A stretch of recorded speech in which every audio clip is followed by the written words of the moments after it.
Hey, what's going on, guys? Welcome back. Thank you so much for joining me for today's episode. Hopefully you guys did enjoy the previous 2 days review videos, as we did take a look at both the new acquisitions from both Random Treasures as well as those from Hostile Toys, Grapplers and Gimmicks. So today we are back on the My Favorite LJN tournament. Currently, round 1, part 25. So, in all honesty, just to recap, the last tournament video I made, 1-24, that's gotta be probably one of the most boring episodes I ever filmed. I'm just putting that out there. I'm really hoping that you as the viewers enjoyed it, because I personally am pretty much indifferent about it.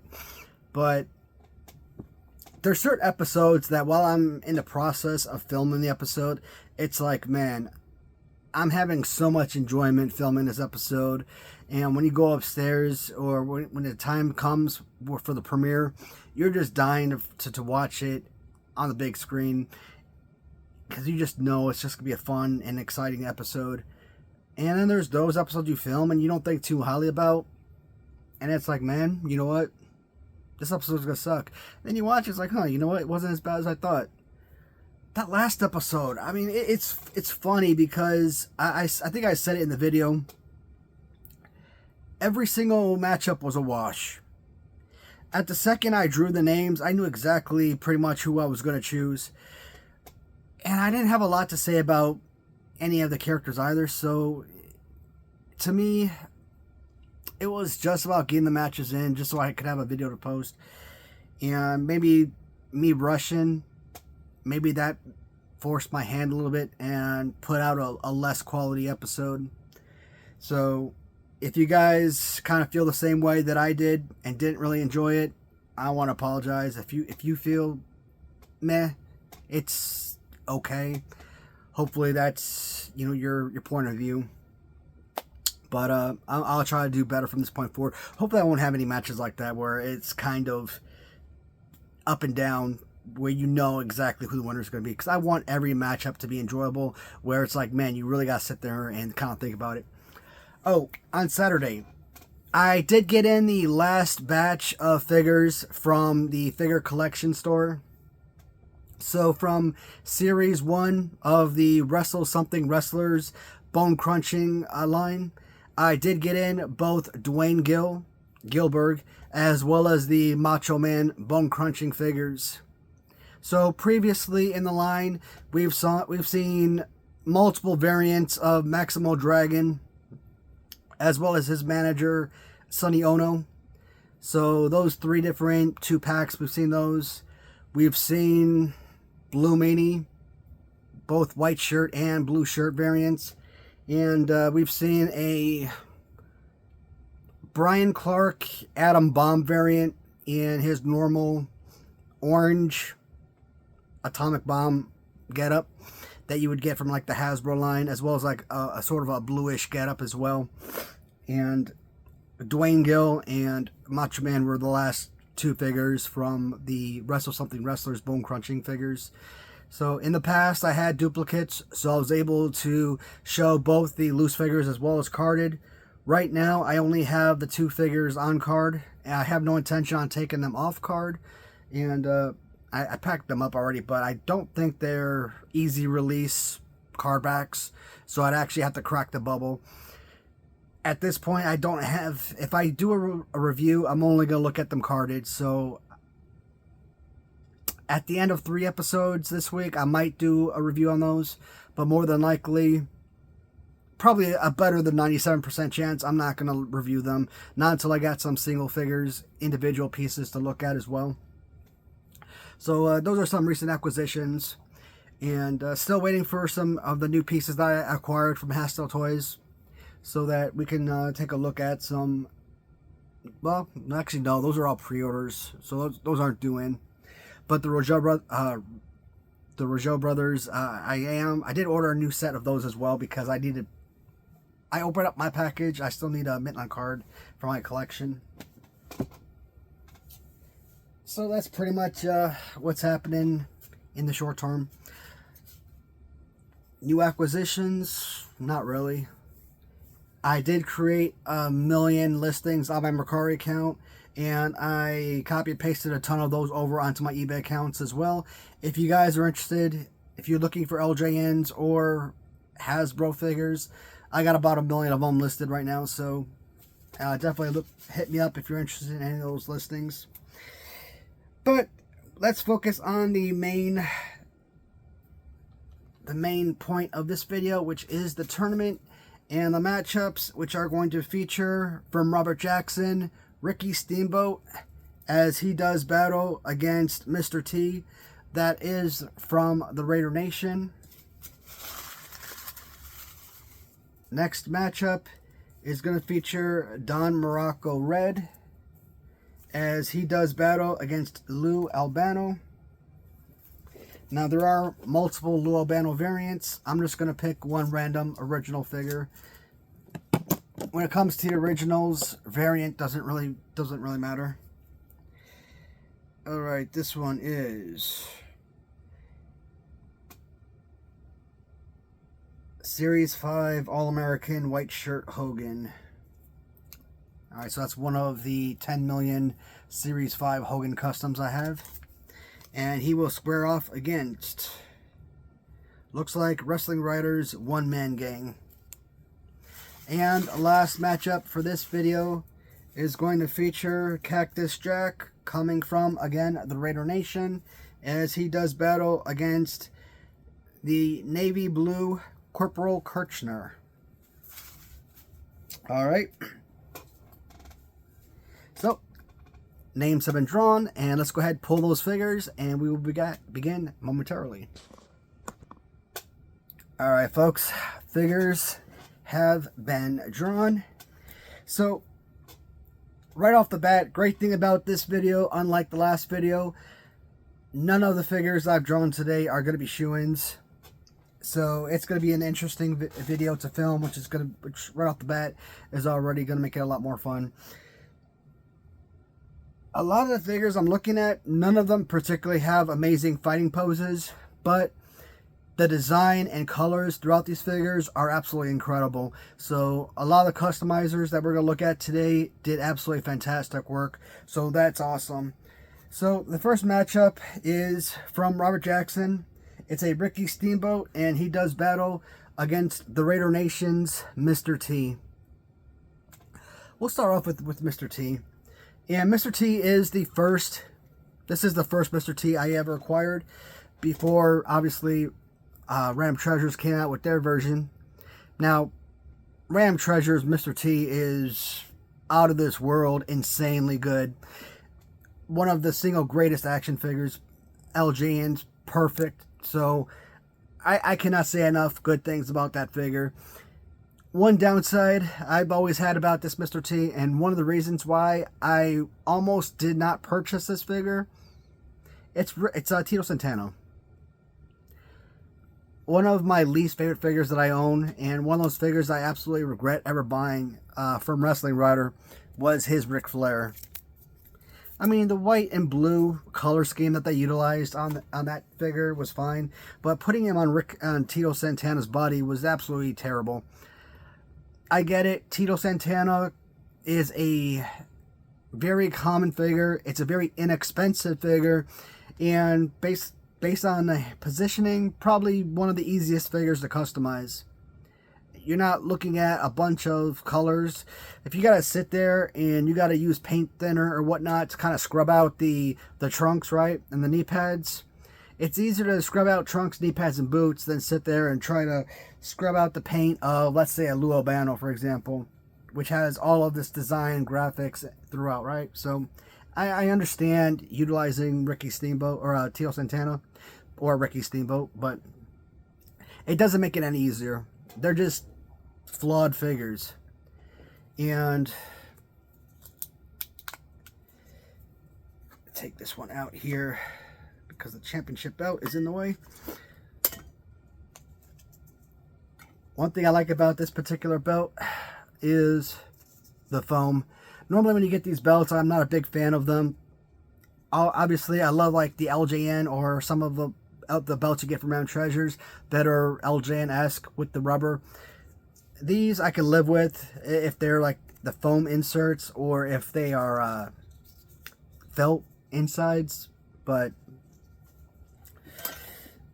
anyways, back to the main course, which is the figure. And he actually fell off the shelf at one point and chipped his hair.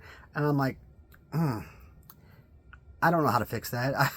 The only thing I could think to fix that is get a black Sharpie marker or something and try to paint it that way. But if you were to take that away, I mean, the face, the hair. I mean, Kenny Lester obviously is the artist. And I always buy these figures from Justin on his shop at the Raider Nation. There's a reason I keep going back to a shop to buy these figures, because I'm a huge fan of what they produce. And I've always said that the Raider Nation uses the most highest quality of action figures. The thing with Tito Santana is that he has multiple figures, right?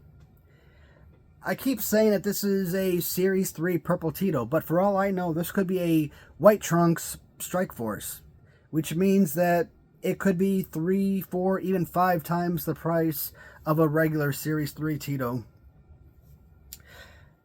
And if you're going to use a Tito Santana, why use Strike Force? I mean, I'm pretty sure you could get, again, a Purple Trunks for a more affordable price, but Mr. T, I mean, that you're not going to put Mr. T in a slim down body like that. Overall look and design, is Mr. T capable of winning the tournament? No, but is he capable of making it past the second round? Yes. Is he capable of making it past round 3? I've said round 4 and later are your absolute elite, best of the best. I don't know if he's a round 4 figure.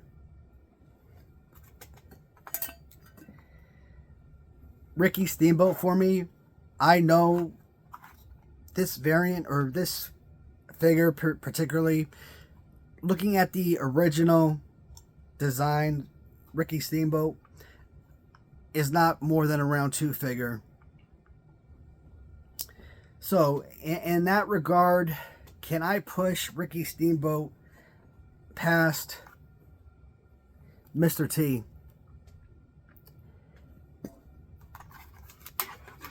Well, let's take a look at some of the designs and upgrades that Rob made to this figure.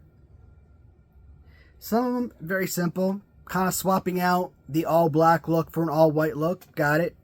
And, you know, he did throw in, I don't think that's painted on there. Those might be, I don't know, those are stickers. At first I thought it was painted, but it might be some kind of decals. Again, I'm not the customizer, so I really don't know. I assume that they're decals. And just paint around them beautifully. Right? So, and even in the headband.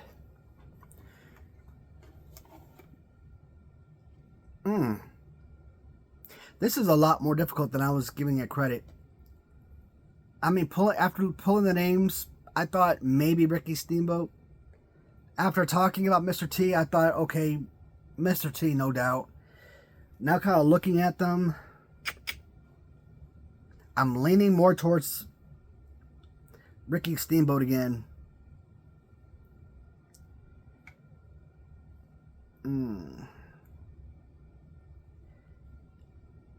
I really have no idea about this one.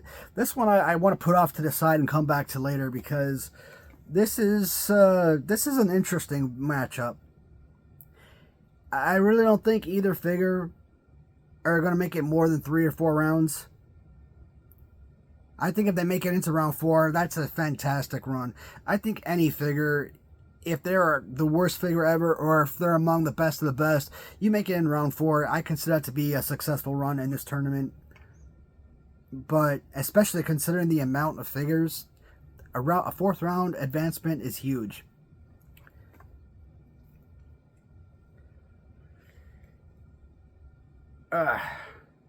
Tough. You know what? I think I'm going to stick with my initial selection and go with Ricky Steamboat. I think he is at least a little bit more playable than a Tito Santana play pose right. And even though I love the overall look, pants-wise and boots, and I love the fact that when I first showed my wife this figure, she actually knew that this was Mr. T. And I thought that's awesome. Of course, Mr. T is first and foremost. Is that a championship belt? Which one did I have? No, the Intercontinental belt was on Ricky Steamboat. I gotta make sure I got the right belts on the right wrestler. First and foremost, an actor. Yeah, you can throw these guys into these... Oh, I just found out an interesting fact the other day. And I was reading this article about the tallest wrestlers in WCW history. And among the tallest wrestlers, and I was surprised to learn that Dennis Rodman was not on that list. But another basketball star was Karl freaking Malone. Now, Karl Malone for the Utah Jazz. It seemed like, I know it only happened like twice, but I swear to God, as a kid, every year it felt like the Jazz and the Bulls were in the finals, and Karl Malone and John Stockton and the Jazz, they were always giving the Bulls fits. And they were like the one team in the NBA that I felt like had a legitimate chance of beating the Bulls in the finals. And to learn that in the late 90s, Karl Malone was actually part of WCW, I'm like, that's crazy. So, when you see someone like Dennis Rodman as an active wrestler in WCW, that wasn't as far-fetched as I may have given it credit for. Insane. Alright, next match. I have them laid out here, so don't have to read off the tags. Next one is Don Morocco Red as he squares off against Lou Albano. Now, Don Morocco, we have seen several of Don Morocco figures in this tournament. In fact, this is the third and final Mark Hackenberg custom. Now, among all of the Don Moroccos, I can say that this is my least favorite, but that's not accurate. Yeah, I like the other two better, sure, because there's more detail, more going on, where this is just a red and black color scheme. So in that regard, sure. It's one thing to kind of look at what I call the LSD t-shirt. I'm like, and sit there and kind of like have your eyes become muddled with, like, I don't know. It literally feels like you're going on a trip staring at that shirt. or the oceanic t-shirt with the waves and whatnot. So yeah, there's more going on with those figures. I can say I enjoy the graphics and design better, but it's a fantastic figure. And Mark, at one point, he did give me kind of a layout, different matches where these outfits were worn during specific events and whatnot. So I don't actually have that information anymore. I think when I did my review of his figures way back when, I brought it up in those videos, but that was probably January 2022? No. January 2023? Sounds about right. Yeah. Somewhere around that time frame, because I think I got these figures back when I had the flood in my basement, and in the back corner of the room where you see my wall of customs, I had cleared out all the shelves that were back there at one point, right? And all you saw in the background were like a few boards laid out, and I had like a few carded figures. So if you guys go far back enough, you'll probably see a kind of like a reduced layout in the back. And you'll see the reviews I did for Mark Hackenberg and his customs at that time. And I think I did all of the 3 different Paul Orndorffs and the 3 different Don Moroccos and whatever else I got in that batch of figures. This is such a fantastic figure. I mean, I still think of Don Morocco aesthetically as being a great looking figure overall. And I've talked about it before, where I've always said that Don Morocco, to me, it was one of those figures you look at and you think, man, that's going to be so much fun to sit there and play with. Remember, I didn't play with these. I didn't have these as a kid, right? So way back when I did my first tournament, I wanted to get a feel for the figures and kind of have more to talk about than just the look of the figure. I wanted to actually be able to talk about how they actually play and how they feel during play. But I only wrestled the figures that I had duplicates of because I didn't want to mess with the main figures for my main display. And because I never had a duplicate at that time, I didn't have a Don Morocco to sit there and wrestle. And when I finally got one in and started goofing off with the duplicate, I'm like, this ain't as fun as I thought it would be. But Lou Albano, freaking Lou Albano, he's got this weird chunky body and everything, short, stocky, and crazy fun to use. Like, I would definitely, if I were a kid, I would definitely use Lou Albano as a wrestler and not just simply manager Lou Albano. He would be wrestler Lou Albano, and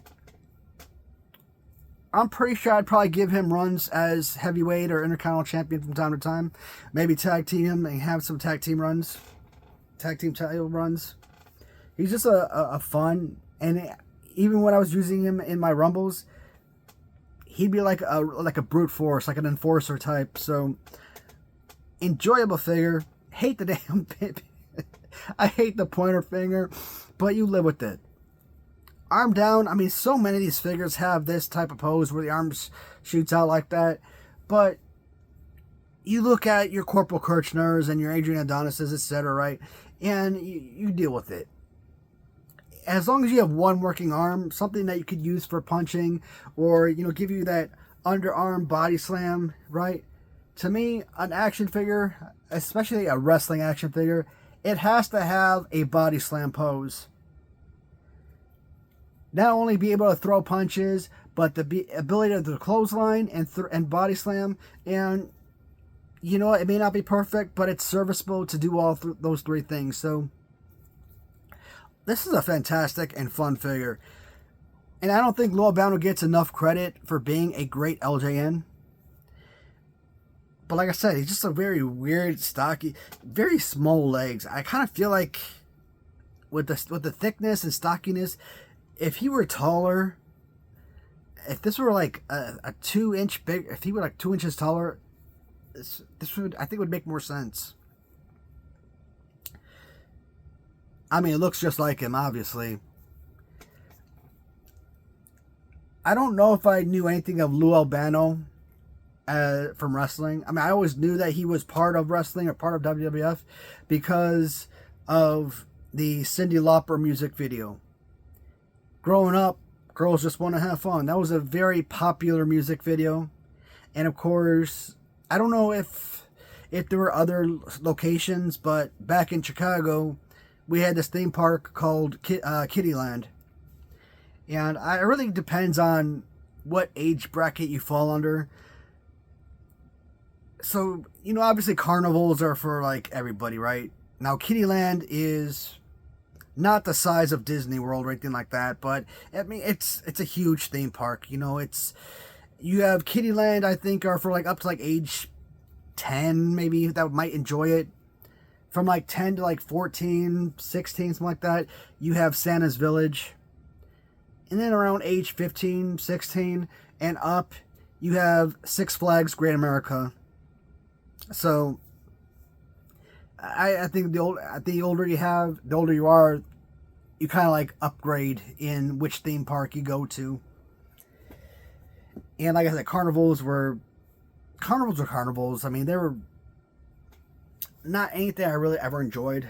The only thing I ever enjoyed from a carnival was a ride called the Zipper. But Girls Just Want to Have Fun was the theme song. And what was so fun about that commercial, you see like this guy, he's got to be like 60 years old, 70, 80, 90, I don't know, crazy old.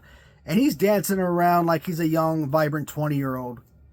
Breakdancing, and I'm like, insane. You don't have a 90-year-old man breakdancing like that. So every time I think of Lou Albano, that's all I could think about is Kittyland, those commercials, that old man breakdancing. I gotta look that commercial up. That's memories right there.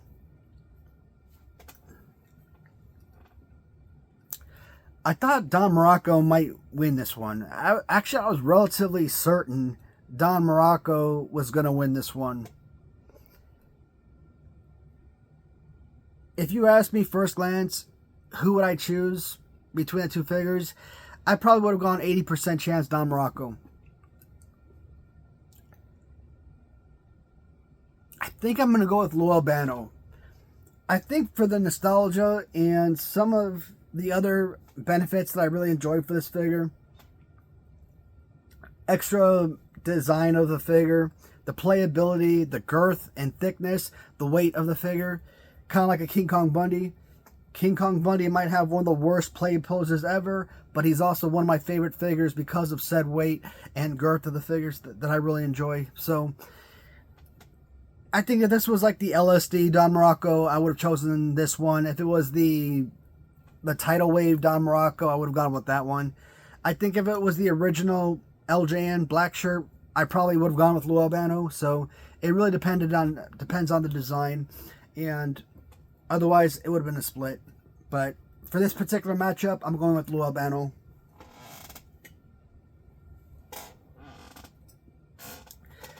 Next matchup features from Wrestling Writer his custom one-man gang as he squares off against the All-American Series 5 custom Hulk Hogan. Now, this particular color scheme is very similar to that of the Series 1 Hulk Hogan custom. Now, that I almost, we saw the Series 1 that I was talking about, right?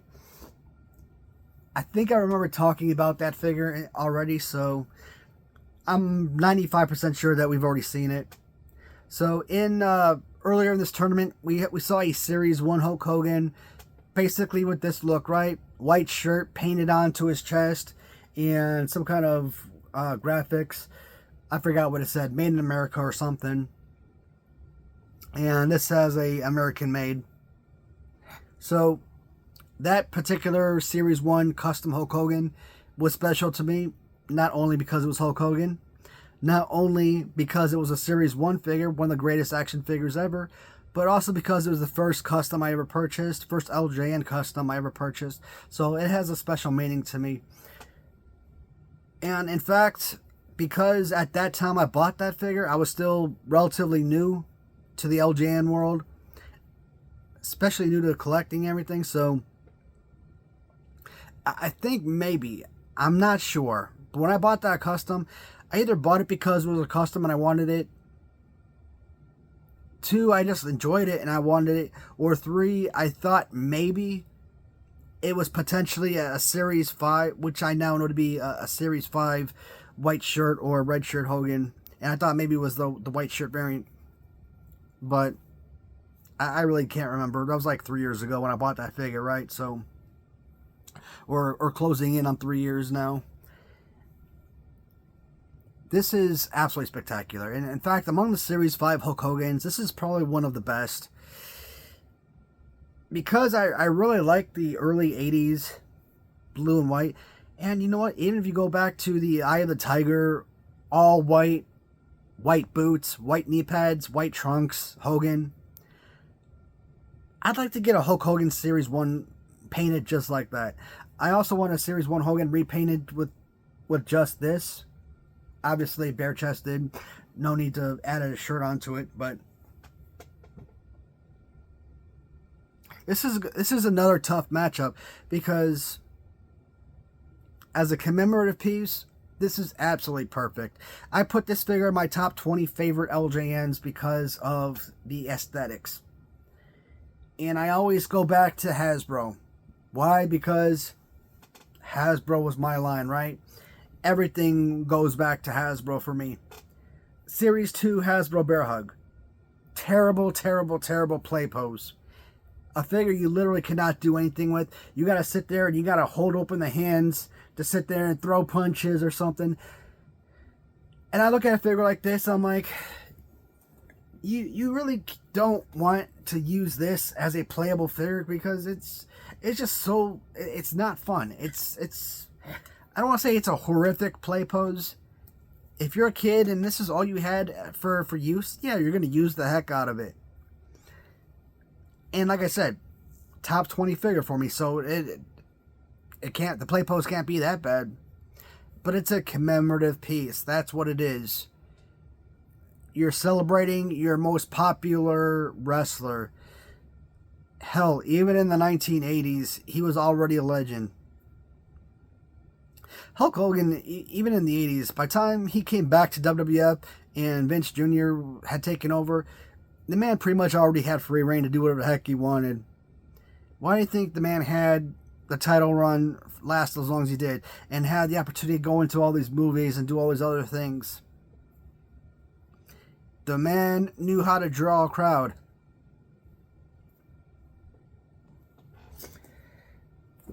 One Man Gang is one of those figures that you can never put on a list of bad or LJNs because he really is a fantastic LJN.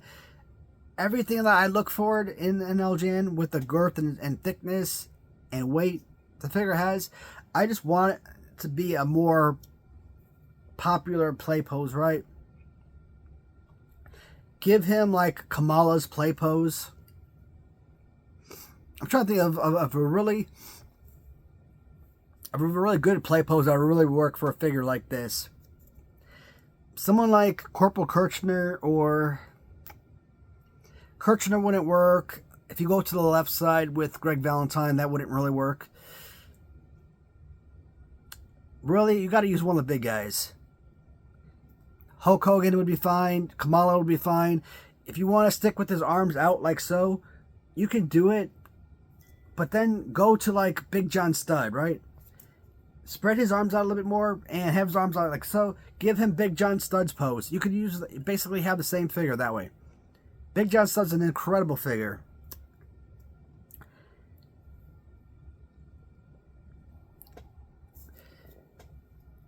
When Eric did this, and ooh, looks like the paint is starting to wear on this one. So initially when Eric painted this figure, he just kind of made the jacket like really dark navy blue, where you kind of see it kind of seeping through now. Actually, nope, I take it back. It's not, that's not paint loss. That's actually, that's fur. I don't know where that fur is coming from.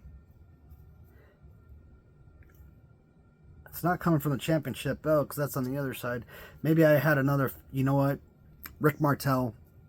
He sits next to Rick Martel, and Rick Martel's sweater that's wrapped around his neck is probably leaned up against this. But the original One Man Gang has a light blue vest where he just colored this dark navy blue where it's almost black. Otherwise, it's a relatively same figure. This is tough. It really is. Either figure could go not necessarily far. We're not talking 5-6 rounds, or we're definitely not the finals. But I could see either figure going into the 4th round.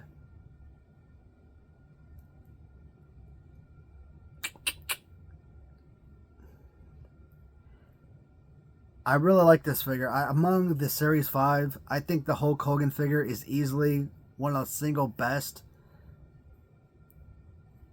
One Man Gang, I don't know a lot about this character. I mean, I'd never even heard the name until I started LJN collecting. And I didn't even realize that One Man Gang kind of came with the same person until that time. Akeem, yeah. Grew up watching Akeem wrestle, so I knew that name very well, but I could never imagine. Oh, I forget his real name, but you ever see a more recent shoot video with One Man Gang? You see him back in the day, the man's like close to 500 pounds, and you look at him now, it's like, damn, he's like not even half a person. He's like a third of a person now. Well, at least a third of what he used to be. That man lost so much freaking weight. It's amazing. I mean, you think when you get up there in age, it's harder to lose weight, but man, no, that man looks and he's like 6'10" too. He's a freaking giant, super freaking tall. 1988 Royal Rumble. That ending really sucks because come on. Jim Duggan was never getting One Man Gang over the top rope. Not a million years. The only way Jim Duggan was going to win that tournament is if One Man Gang eliminated himself, and that's exactly what happened. To me, I think One Man Gang would have been a better champion first time go. But you want the hero to win, and you know, I get it. Who better than Hacksaw Jim Duggan, right? So understandable. Going by name recognition, you would think Hulk Hogan has the leg up. But I am going to go with One Man Gang in this matchup. So One Man Gang will move on. One Man Gang will move on to round 2. And if One Man Gang is eliminated in round 2, I'm going to be very disappointed because I feel like this figure could make it past even the 3rd round into the 4th, maybe 5th even, depending on the right competition. But then again, I feel like they're both relatively evenly matched, where if one faced a particular competition and lost, then maybe the other one would have felt the same way. Now, this last matchup sucks because they're two great figures, and I have no idea where I'm going. And at 37 minutes, I have to make a quick decision. From Eric, Wrestling Writer, we got the Navy, or I don't know if it's Air Force, but I'm going to call it Navy, Corporal Kirchner, squaring off against who I believe to be a real Cactus Jack. From Wrestling Writer, he got the Lou Albano Cactus Jack. And a lot of people use Lou Albano to customize their Cactus Jack figure, but I talked about why the Raider Nation, why I enjoy that they use high valuable, pricey figures. Outback Jack is what, like a $40 figure by himself, depending on condition, $50 figure, sometimes more. With his hat accessory, Outback Jack is like a anywhere between a $75 to $100 figure. So using Outback Jack to customize Cactus Jack was a pretty nice inclusion. So right off the bat, Outback Jack is probably my number 12 or so all-time favorite LJN figure. So Cactus Jack has that Outback Jack awesome fighting pose, fantastic. He has that absolutely amazing built-in accessory. I'm going to call this Lucille for those Walking Dead fans. I mean, the head sculpt, I mean, it's, yeah, you could call that Cactus Jack, I guess. But you could call that Hillbilly Jim. You could call that Bruiser Brody, too. You could call that probably a ton of other people. You could call that, oh, man.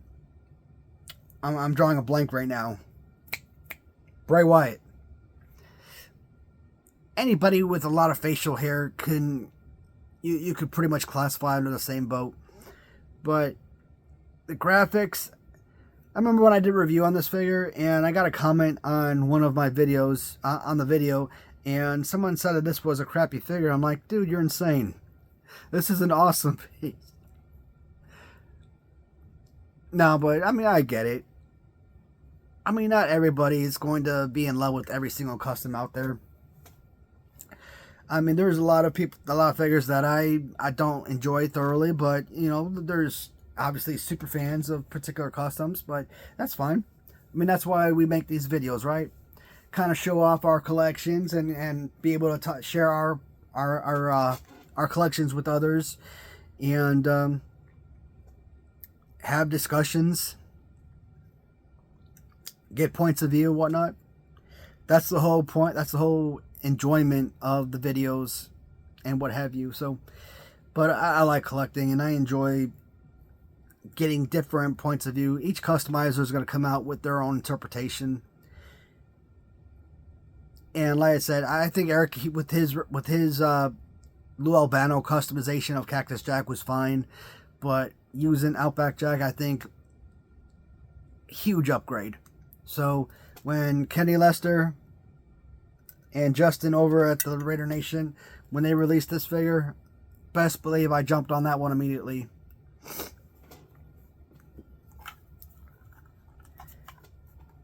Now, this is probably one of my favorite Corporal Kirchner figures. And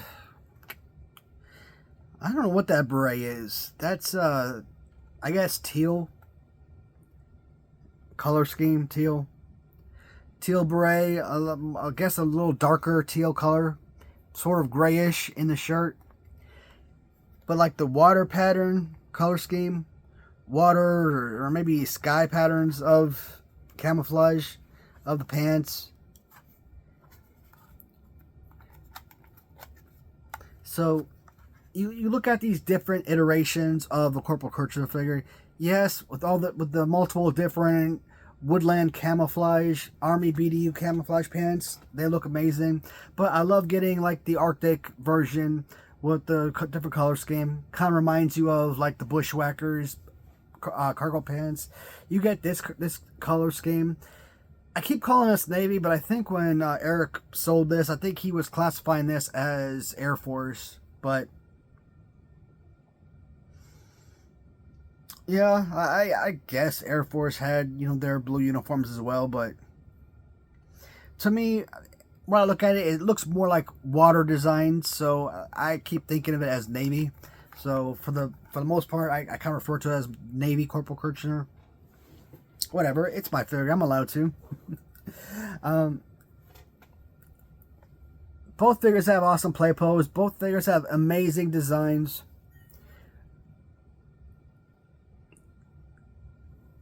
You know, I always said that Cactus Jack. Like, I never knew anything about Cactus Jack. Like, the only time I ever learned of Cactus Jack or Mick Foley in general was when he came to WWF and he was Mankind. But that's inaccurate. In the 1990s, yep, I did constantly see Cactus Jack. And whenever they had battle royals or something, yeah, Cactus Jack was one of those guys that were predominant on there. So it's like one of those things where you actually have to go back and you got to watch something. Or you got to read about something to kind of get that refresher and, you know, get that light bulb going on in your head so that you can actually reflect on those old memories. Otherwise, they're going to stay hidden forever. So I did remember Cactus Jack from that time frame. We always talk about the many faces of Crush. How about the many faces of Cactus Jack? Or heck, you could look at the many faces of Undertaker. To me, Undertaker's dead man will always be the only thing I ever care about. I don't care about motorcycle biker Undertaker. I don't care about the freaking Disciple. I don't know what the heck that thing was all about. I didn't watch wrestling during the whole Disciple thing. Yeah, I don't know what the hell that was, so I can't even talk about that to make an example. So, but many faces of Undertaker too. I'm trying to think of different name brand characters that have had multiple runs as a ton of successful characters. Oh, you know what? I was going to say Kane, but he really only had one successful character that was successful. But I learned recently, I didn't know this. Kane was the original replacement or the fake Diesel. I'm like, really?